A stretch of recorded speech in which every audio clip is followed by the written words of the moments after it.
கண்ணான கண்ணே கண்ணான கண்ணே என் மீது சாயவா, புண்ணான நெஞ்சை பொன்னான கையால் பூ போல நீவவா.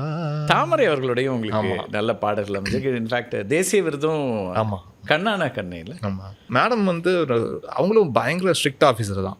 ஆமாம், அவங்க வந்து உச்சரிப்புக்கு வந்து பயங்கர முக்கியத்துவம் கொடுப்பாங்க. நானும் இயல்புலையும் எனக்கும் அது உண்டுன்றதுனால அவங்களும் அப்படி இருக்கும்போது எனக்கு இன்னும் ரொம்ப குஷி ஆகிடும் அந்த பாட்டு ரெக்கார்ட் பண்ணும்போதுலாம். இந்த பாட்டு வந்து இன்னைக்கு வரைக்கும் அப்பா மகள் அப்படின்னா அது பயங்கர எமோஷனலான ஒரு சாங் தான்.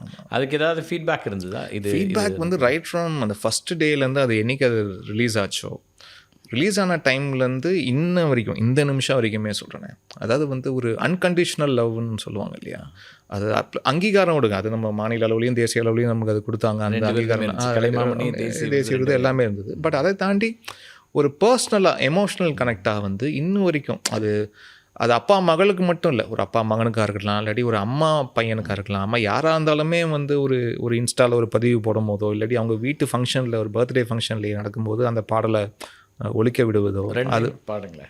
கண்ணான கண்ணே கண்ணான கண்ணே என் மீது சாயவா, புண்ணான நெஞ்சை பொன்னான கையால் பூ போல நீவவா, ஆராரிராரோ ராரோ ராரோ ஆராரிராரோ ஆராரிராரோ ராரோ ராரோ ஆராரிராரோ, கண்ணான கண்ணே கண்ணான கண்ணே.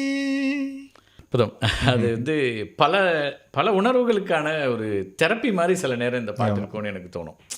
வெவ்வேறு சூழல்களில் நீங்கள் சொன்ன மாதிரி எல்லா உறவுகளுக்குமானதாக அந்த எங்கே வேணாலும் அந்த எமோஷன் அதெல்லாம் இட் இஸ் மேஜிக்கல் தான் சொல்லலாம். அது மாதிரி அமைவது இதெல்லாம் நம்ம இது எப்பாவது அஜித் ஏதாவது ரெஸ்பாண்ட் பண்ணியிருக்காங்களா? அந்த மாதிரி அவர் அந்த டைம்லையும் பேசினாங்க. ஆமாம் ஆமாம், அதுதான் அந்த டைமில் அந்த ஷூட் டைம்லேயுமே வந்து சார் பேசி அது வந்து ஒரு நல்ல பாட்டு நம்ம படத்துக்குள்ளே இருக்குது.